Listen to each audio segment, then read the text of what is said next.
লাগিয়ে দিয়ে এখন নেমাবার চেষ্টা করছে। না, ফটো তোলা আছে। মা, হ্যাঁ প্লিজ প্লিজ এরকম করো না। কি চাই তোমার? বয়ফ্রেন্ডের বার্থডে আছে, রাতে ফিরবো না, বাড়িতে ম্যানেজ তোমাকেই করতে হবে। কি হয়েছে? ঠিক আছে ঠিক আছে।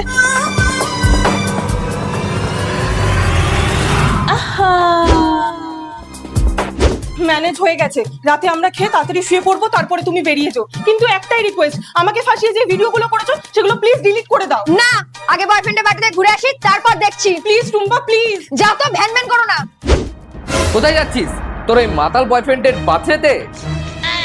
কি প্রমাণ আছে? আছে, আমাকে ফাঁসিয়ে যে ভিডিওগুলো করেছো সেগুলো প্লিজ ডিলিট করে দাও। আগে বয়ফ্রেন্ডের বার্থডে ঘুরে আসি, তারপর দেখছি। কি হলো?